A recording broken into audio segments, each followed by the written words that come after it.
At 52, I thought I understood every bad sound a man could hear before sunrise.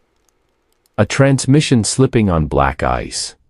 A tire blowing out on 75. A dead battery in January, when the wind cuts through Ohio like broken glass. But the worst sound I ever heard was silence. I woke up at 5:17 that Friday morning because something felt wrong. Not loud, wrong the opposite. Too still. Rain tapped softly against the gutters outside. The old ceiling fan turned with that faint clicking noise I'd been meaning to fix for 3 summers. Beside me, Lena's side of the bed was cold. Not recently cold. Hours cold. I sat up slowly, my lower back barking at me the way it always did these days. 26 years leaning over engines will do that to a man. I remember rubbing my eyes and thinking maybe she'd gone out early for coffee or a grocery run. Then I noticed the closet door. Half open. Half empty. I walked down the hallway barefoot, every floorboard creaking louder than usual. The kitchen still smelled like coffee. The pot was warm. That meant she hadn't left long before dawn.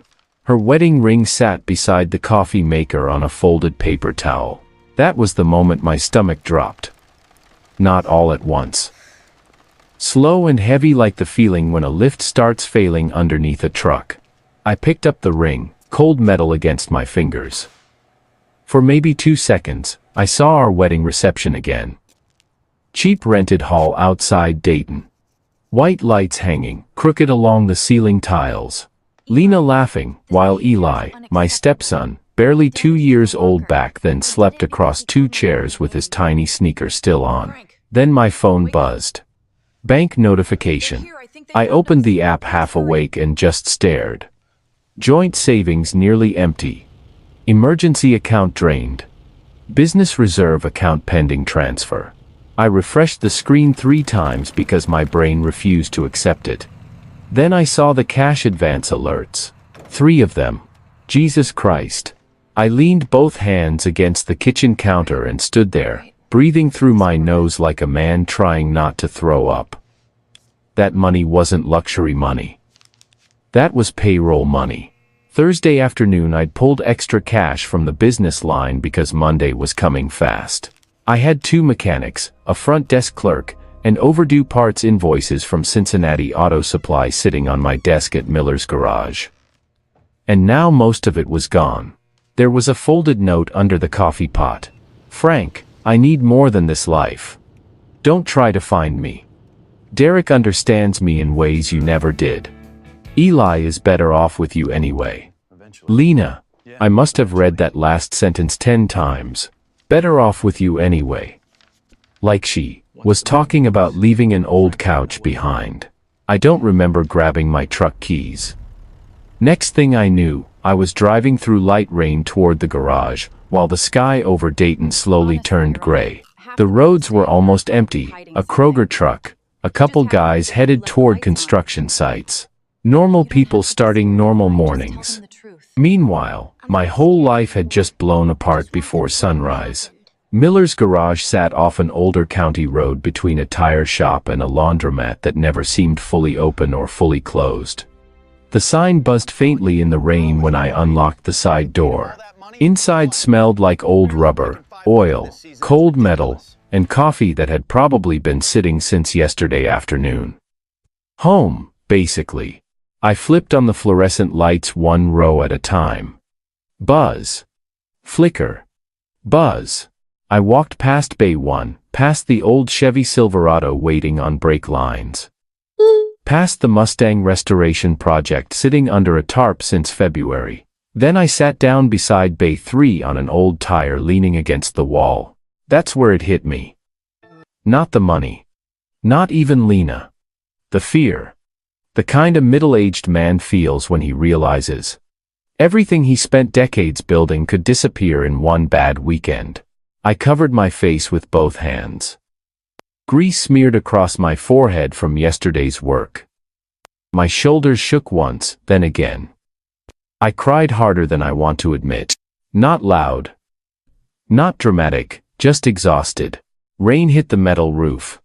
Engines ticked and cooled from the trucks we'd worked on the night before. When you own a garage long enough, you learn that machines usually warn you before they fail. A vibration. A rattle. Something slipping. My marriage never did. Or maybe it did, and I just didn't want to hear it. Around 7:30, the side door opened. Eli stepped inside wearing basketball shorts, a wrinkled hoodie, and one untied sneaker. He still had his Xbox controller in one hand. He looked around the garage first before looking at me. Kids know. They always know. You didn't come home, he said quietly. I wiped my face fast and stood up. Sorry, buddy. His eyes moved to my truck keys sitting on the toolbox, then to my expression. She left with Derek, didn't she? That hurt worse than the note, because there wasn't even surprise in his voice. Just disappointment. I nodded once. Eli looked down at the concrete floor. Oil stains everywhere. The same stains he used to trace shapes around when he was little, and waiting for me to finish work.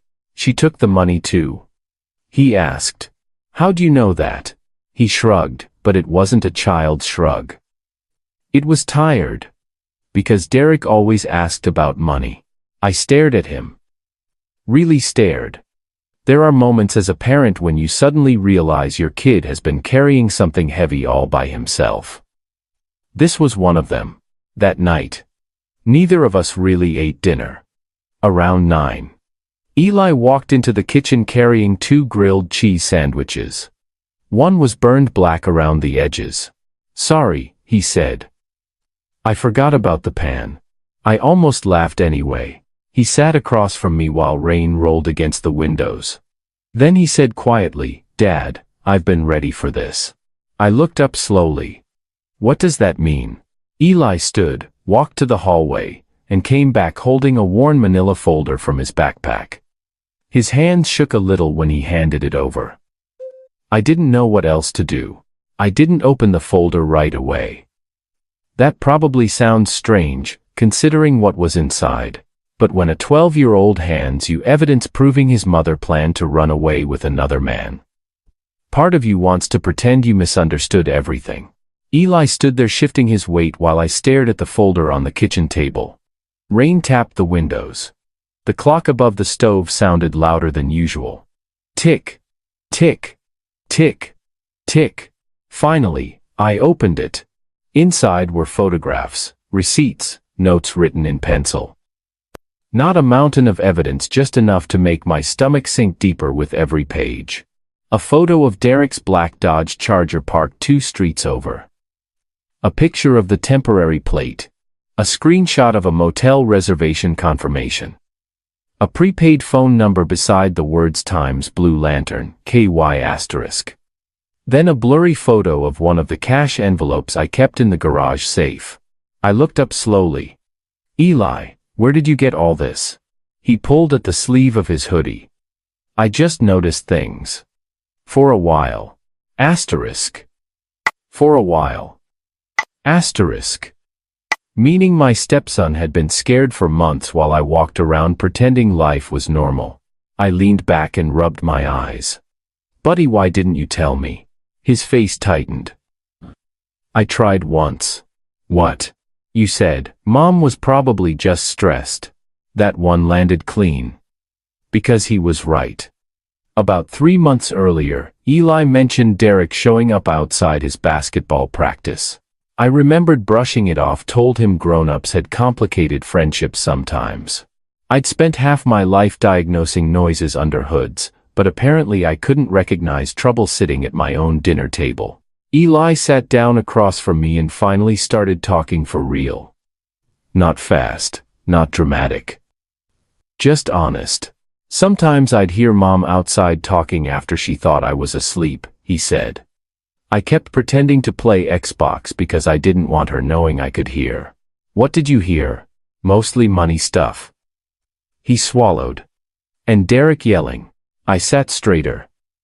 Yelling at who? At her. Sometimes at me. Something cold settled into my chest. At you. Eli looked embarrassed suddenly, like he regretted saying too much.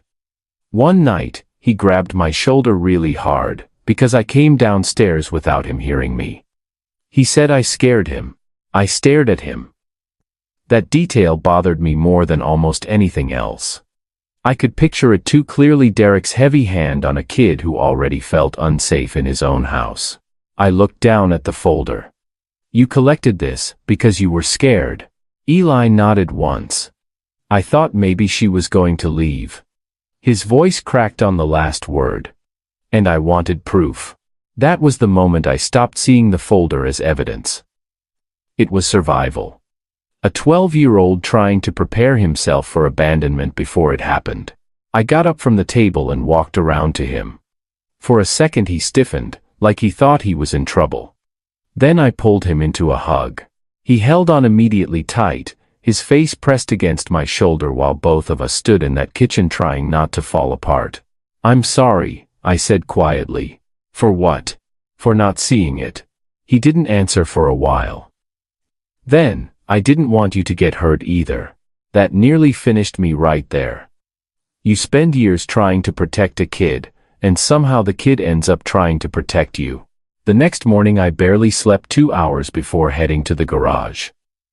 The sky over Dayton looked pale and heavy, the kind of gray that settles in before winter even starts. Marcy was already there when I pulled in. She'd worked my front desk and bookkeeping for almost 14 years. Late 50s. Smoked too much. Knew everybody's business without technically gossiping. She walked through the garage carrying 2 gas station coffees and immediately stopped. What happened to you? I handed her Lena's note without saying anything. Marcy read it once, then again, slower. Oh, Frank. I nodded toward the office. She cleaned out accounts, too. Marcy's face changed instantly. The softness disappeared. Business mode showed up. How bad? Bad enough. I may not make payroll Monday. Son of a... She stopped herself because Eli was in the waiting area pretending to scroll his phone. She lowered her voice. She hit business accounts. Looks like it. We spent the next 2 hours going through everything. Vendor accounts, payroll reserves, pending transfers. Lena had tried accessing invoice systems too. Luckily, she didn't fully understand how the business accounts were separated. Marcy sat back at one point and muttered, Frank, your wife treated QuickBooks like a casino ATM. I actually snorted a little despite myself. That's the thing about people who've known you forever. Sometimes they understand exactly when you need one small stupid joke just to breathe again. By noon, the bank froze several accounts during the fraud review. Unfortunately, that also froze money I actually needed. Monday payroll became very real. I spent half the afternoon calling suppliers asking for extensions I hated. Asking for. One guy from Cincinnati Auto Supply said, "You're good for it, Frank." That hurt worse than yelling would have. Because I'd spent 26 years being the guy people trusted. Sunday afternoon, I sold my fishing boat. A retired truck driver named Hank bought it off Facebook Marketplace for $6,000 cash. He stood in my driveway looking uncomfortable the whole time. Hell of a price, he said carefully. Need quick money. He nodded once, like he understood more than I wanted him to. After he drove away with the trailer hitched behind his truck. I stood staring at the empty spot beside the garage for a long time. That boat wasn't luxury either. That was 20 years of Saturdays. Monday morning, the school called. Eli had punched a locker hard enough to dent it after another kid made a comment about his mom running off. I drove over immediately. The principal sat behind her desk trying to look calm while Eli stared at the floor with an ice pack wrapped around his hand. "Do you want to explain what happened?" she asked him. Eli shrugged. The principal sighed. "The other student claims you threatened him." Finally, Eli looked up. "My mom ran away with some loser." The room went quiet. Then Eli said something I still think about sometimes. "She didn't run away. She left me. The principal's expression changed immediately. Mine probably did too. That night, just after midnight, my phone rang from an unknown Kentucky number. A woman whispered, "Is this Frank Miller?" Yes. Hesitation. Distant voices. And somewhere faintly in the background, Lena crying. The woman lowered her voice again. "Sir, I think your wife's in trouble." Then the call disconnected. 5 minutes later, Officer Reynolds called after I returned his voicemail. His tone was different this time. More careful. "Frank," he said, "your wife and Derek may have crossed into felony territory. By Tuesday morning I'd slept maybe 9 hours total since Lena left. Not 9 good hours, the kind where your body shuts down but your mind keeps working in the dark. Turning the same questions over and over until they lose shape. Why didn't I see it? How much money was gone for good? What was I supposed to tell Eli if his mother ended up in jail?" Reynolds called around 8:10. While I stood in Bay 2, pretending to inspect a Ford Explorer's brake line. "Frank, I need you to listen carefully." He explained that the Blue Lantern Motel was just outside Louisville. Derek's name had come up in connection with a probation issue. The Kentucky officer believed Derek and Lena had left in a hurry after a patrol car pulled into the motel lot for an unrelated reason. Then came the part that made my hands go cold. They left a backpack behind. Whose? Hard to say. But your business card was inside one of the pockets. My business card. Miller's garage. I closed my eyes. Lena had kept one in her purse for years, said it was useful when people needed an honest mechanic. Funny what people hold on to right before they burn your life down. Reynolds told me not to interfere with anything official. But there were personal belongings. The motel clerk wanted returned. My lawyer said the same thing. Go collect what was clearly mine. Don't argue. Don't threaten. Don't play hero. So I drove to Kentucky. 3 hours of gray highway. Rain tapped across the windshield, not hard enough to pull over, just steady enough to wear on a man. The wipers clicked back and forth like a metronome. I passed truck stops, Waffle Houses, billboards for injury lawyers, miles of wet fields that looked about as tired as I felt. I kept thinking about whether Lena had looked back at the house when they pulled out of the driveway. Whether she thought about Eli waking up. That one made me grip the steering wheel until my knuckles went white. Some marriages don't explode all at once. They wear down. A small slip here. A strange noise there. Ignore it long enough and one day you're standing on the side of the road wondering why the whole thing quit. The Blue Lantern Motel sat off an exit ramp between a gas station and a fried chicken place with a sun-faded sign. 1-story building. Blue doors. Ice machine out front making a sound like it was losing a fight. The clerk behind the counter was a woman in her 40s with tired eyes, a headset around her neck, and a styrofoam cup of coffee big enough to qualify as medical equipment. "You Frank?" she asked. "Yes, Mom. I'm Tina." She looked me over once, then shook her head. "You look exactly like a man whose wife ran off with that idiot." I didn't know what to say to that, so I just nodded. She sighed. "I'm sorry that came out meaner than I intended." "No. It's been that kind of week." Tina led me to a small office behind the front desk. Humming fridge. Stacks of towels. A security monitor showing grainy footage of the parking lot. She told me Derek and Lena had checked in Sunday night. Derek tried to pay with one card, then another, then got loud when both declined. He complained the towels weren't luxury enough. "Sir," Tina said flatly, "this is the Blue Lantern off exit 118. If you want luxury, don't book a room next to a vending machine that eats quarters." Despite everything, I almost smiled. "And Lena?" I asked. Tina's face softened.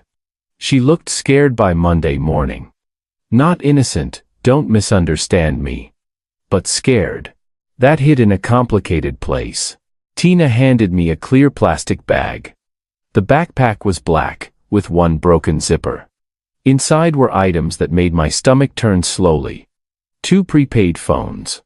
A pawn shop receipt from Indiana. A folded paper with Derek's probation officer's name. A fake ID with Lena's picture and somebody else's last name. Another fake ID for Derek. Then Tina pointed to a side pocket. That's the thing I thought you ought to see. I pulled out a bus ticket. Biloxi, Mississippi. 1 passenger. Asterisk. Derek Vaughn. Asterisk. Not Lena. Folded around it was a torn sheet of motel stationery with 3 lines in blocky handwriting. Asterisk. You're on your own after Biloxi. Don't call me. You should have brought more cash. Asterisk. I sat down in the office chair before my knees decided for me. There it was. Lena thought she was running toward some exciting new life, but Derek had been running a con inside her con. Part of me wanted to laugh. I'm ashamed to admit that. Not because it was funny, it wasn't. But there was something so pathetic about it.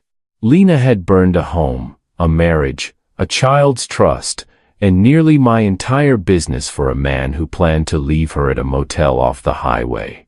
For about half a second, I felt satisfaction. Then I felt sick, because once upon a time I loved that woman. I'd fixed her old Honda in freezing rain before we were married. I'd held her hand when Eli had pneumonia at 6. I'd danced with her in a cheap reception hall under crooked white lights. You don't stop remembering just because someone betrays you. On the drive back, I called Eli from a rest stop. I didn't tell him everything, not the fake IDs, not the note. But I told him Derek had lied to his mother too. There was a long pause. Then Eli said, "Criminals are bad boyfriends." I let out a breath that almost became a laugh. "Seems that way." Another pause. His voice got smaller. I think I kept hoping she'd come back before this happened. I looked through the windshield at a man pumping gas into a minivan, while his wife handed juice boxes to kids in the back seat. "I know, buddy," I said. And I did know. Part of me had hoped the same thing. 2 hours later, Lena called. Unknown number. I almost didn't answer. When I did, I heard breathing first fast. Broken. Frank. Her voice didn't sound like the Lena who left that note. No sharpness. No confidence. Just panic. "Where are you?" "Police station." A pause. "Derek got arrested." "Probation violation, fraud." "I don't know, Frank. I don't know what's happening." I said nothing. They froze the cards. "I don't have my purse. I don't have anything." That's usually what happens when you steal money and run. She started crying harder. "Please don't be cruel right now." That almost made me angry enough to hang up. Cruel. After everything. She still had a way of making herself the injured party. "I'm not being cruel, Lena. I'm being honest. He said we were going to start over." She stopped. Without Eli. Silence. That was the first time she stopped crying. I heard a door open on her end, a muffled voice. Then she whispered, "Tell Eli, I love him." "No," I said. She sucked in a breath. "You tell him yourself someday, if he's willing to hear it." "I'm not carrying your message for you, for once." She had no answer. After the call ended, I sat on the shoulder for a full minute with my hazard lights blinking. By the time I got back to Dayton, it was almost dark. The garage sign buzzed in the rain. Marcy had left paperwork stacked neatly on my desk with a note that said, "Payroll handled." Don't argue. M. I sat down in my office chair and finally let myself breathe for maybe 30 seconds. Then my lawyer, Carol Benton, called. "Frank," she said. "Lena's coming back to Ohio. And she's already trying to control the story." Lena came back to Dayton 3 days later wearing oversized sunglasses and acting like she'd survived a natural disaster instead of caused one. That was the first thing that really made me angry. Not the money, not the lies. The performance. By then, the story had started spreading the way these things always do in smaller Midwest communities. Quiet at first, then suddenly everywhere. The lady at Speedway looked at me too long when I bought coffee. One of my customers stopped answering texts about his Silverado. Even the guys at Napa acted careful around me, like divorce might be contagious. And Lena knew exactly how to use that. She started posting vague things online almost immediately. Quotes about escaping emotional control. Lines about finally choosing herself after years of manipulation. No names, no details, just enough for people to connect the dots however they wanted. The problem with lies is they travel light. Truth has to stop and explain itself. Sunday morning I went to church because I didn't know what else to do. I almost turned the truck around twice on the drive over. The parking lot looked exactly the same as always. Damp pavement, pickup trucks lined beside SUVs, old Mr. Hanley smoking half a cigarette before going inside like his wife wouldn't smell it anyway. Normal. But the second I walked through those doors, I felt it. People trying not to stare and somehow staring anyway. I shook hands with men I'd known 20 years. One barely met my eyes. Another asked how I was holding up in the careful tone people use around cancer patients and grieving widowers. Halfway through the sermon, I noticed two older women whispering while glancing toward my pew. Maybe it wasn't even about me. Didn't matter. That's the thing about public humiliation once it gets inside your head. Every sideways glance feels personal. After service, one woman stopped me near the coffee table. There are two sides to every marriage, she said gently. I just nodded. Because I was afraid if I opened my mouth, something ugly might come out. Back at the garage Monday morning, things got worse. A longtime customer postponed a transmission rebuild worth almost $4,000. Another asked if my business accounts were under investigation. That phrase spread fast. It didn't matter that I was the victim.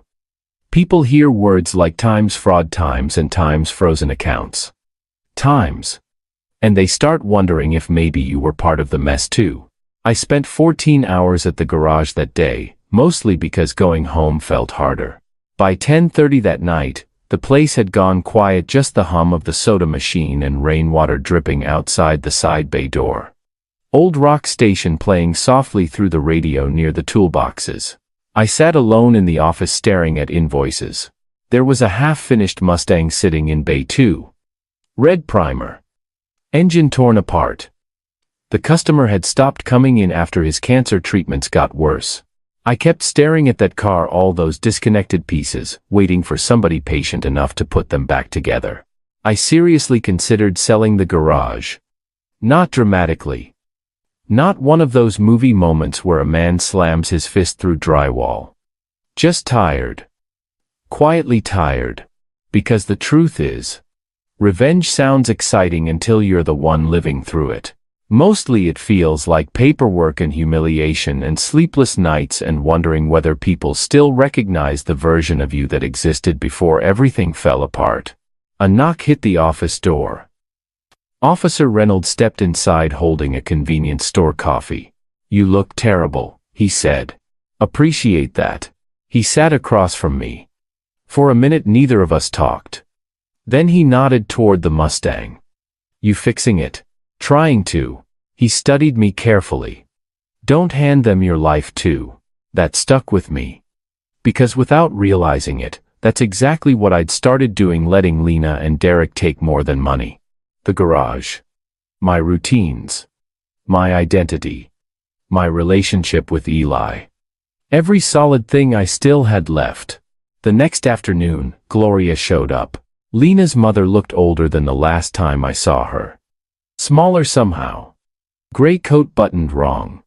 Eyes red, like she hadn't slept either.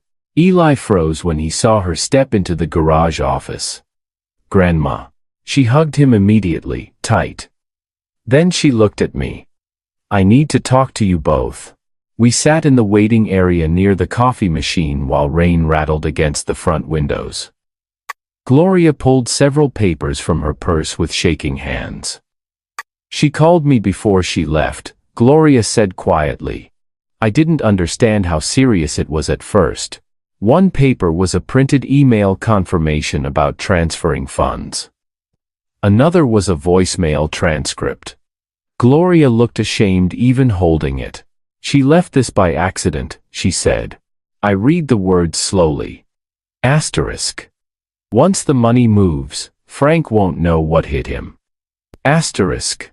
My jaw tightened so hard it hurt. Gloria wiped her eyes. I love my daughter, she whispered. But I won't lie for her. That sentence carried more pain than anger.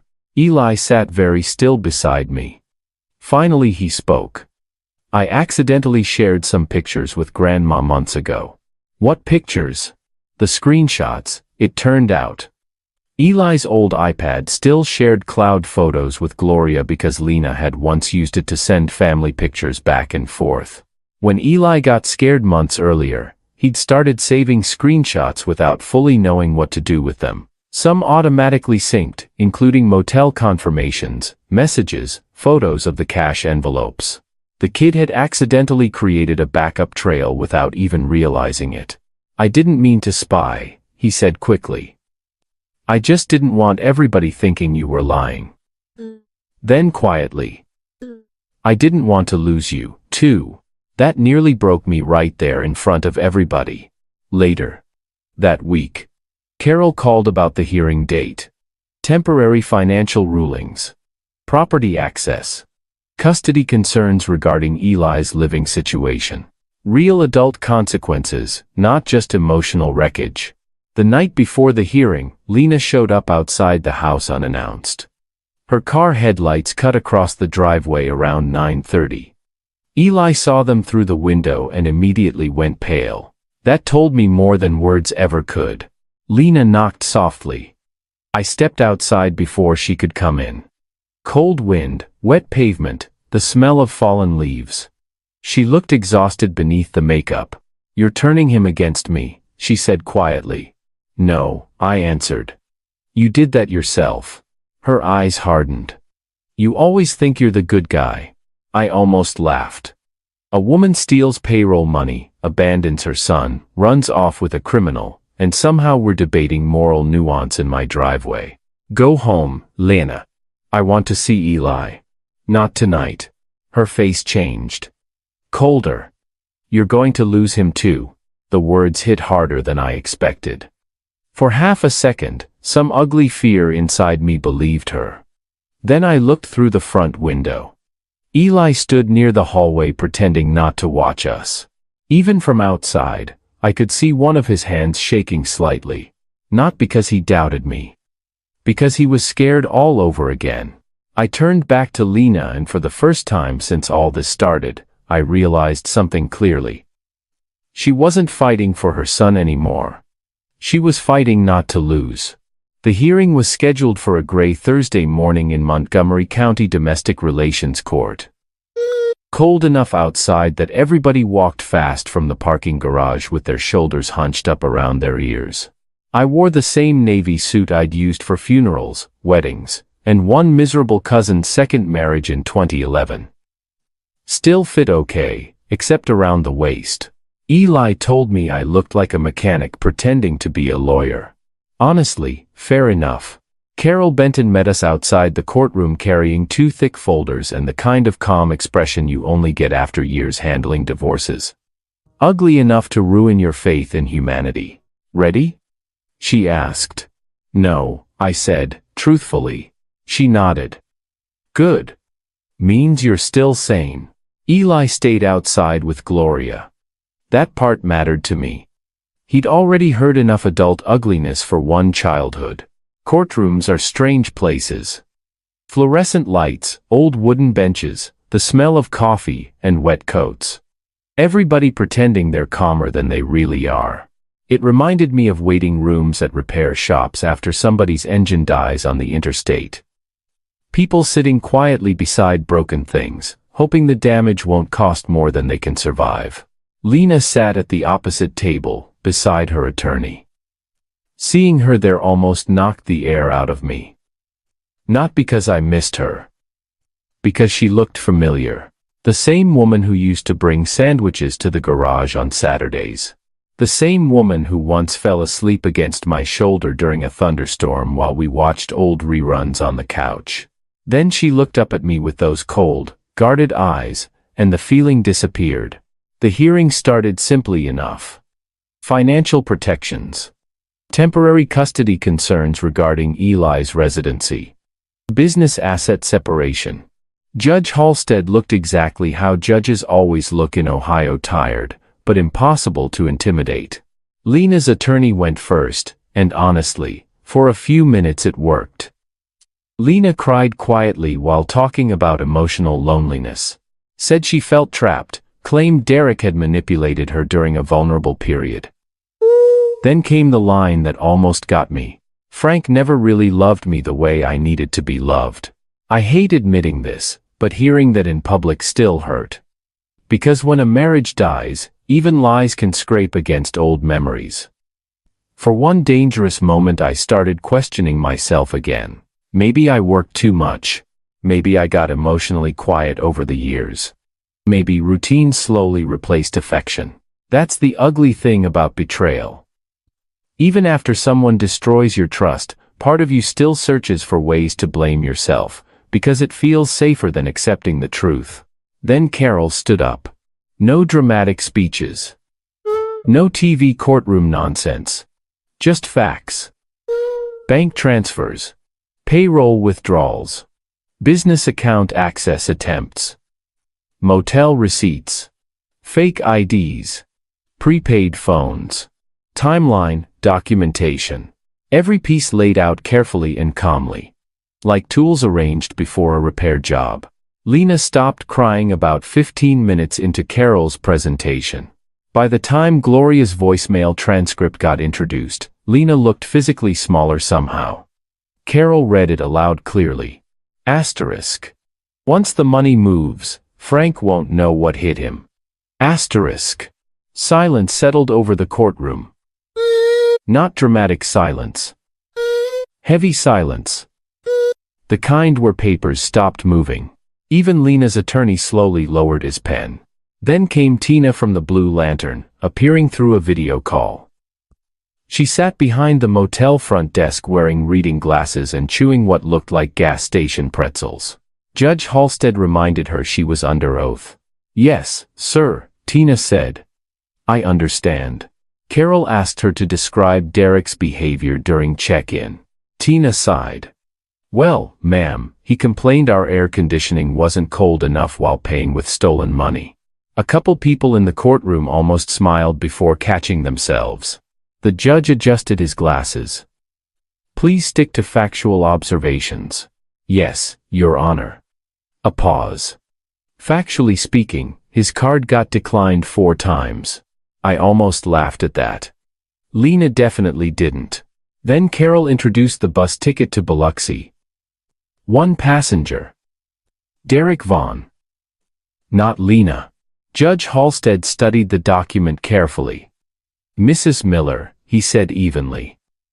Were you aware Mr. Vaughn intended to travel alone? That's when Lena cracked.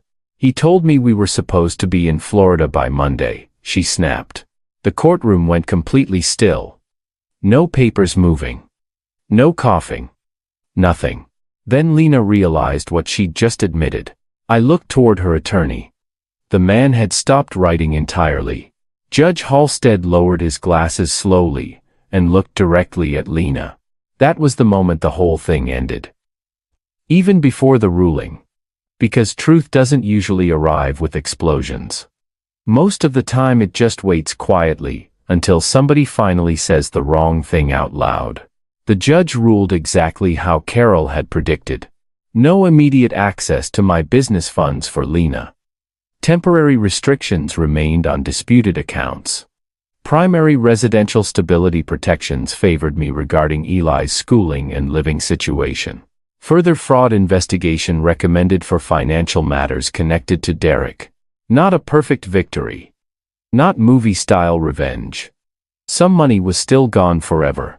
My reputation would take time to repair. Eli still had years of emotional damage to sort through. But for the first time since that Friday morning, the truth finally existed somewhere official, somewhere besides my own exhausted head. After the hearing, people filtered slowly into the hallway. Lena approached Eli near the benches outside. For a second, I thought he might walk away. Instead, he stood there quietly, while she crouched in front of him. "I'm still your mother," she whispered. Eli looked at her for a long moment. Then he answered softly, "That's why this hurts so much. No anger. No yelling." Honestly, that probably hurt her more. Lena started crying again, but this time Eli didn't move toward her. He moved toward me. And when he slipped his hand into mine, something inside my chest finally loosened for the first time in weeks. A month later, life still wasn't magically fixed. Miller's garage survived barely. I picked up extra work myself to rebuild savings. Marcy kept threatening to force me into retirement if I skipped lunch one more time. Officer Reynolds stopped by occasionally, pretending he just happened to be nearby. Some customers came back slowly. Others didn't. That's life. One Saturday afternoon, Eli and I worked together on the old Mustang in Bay 2. Classic rock hummed softly through the shop radio. Rain tapped against the roof again, the same sound as that terrible Friday morning, except now it felt different. Less empty. Eli handed me a wrench while explaining in painful detail why he believed the Bengals still had a chance next season. I nodded like a man legally obligated to support nonsense. The garage smelled like oil, warm metal, and fresh coffee. Normal things. Good things. At one point I looked around the shop and realized the place no longer felt haunted. Just tired, like me. And maybe that was enough. I used to think revenge meant hurting somebody back. At my age, I know better. Real revenge is quieter. It's surviving long enough to let the truth catch up to people who thought they could outrun it. It's protecting the ones who stayed instead of wasting your life, chasing the ones who left. And sometimes it's just keeping the lights on one more night for the people who still call your garage home. If you've ever had somebody betray your trust and force you to rebuild from scratch, then you probably understand more of this story than you wanted to. Thanks for listening.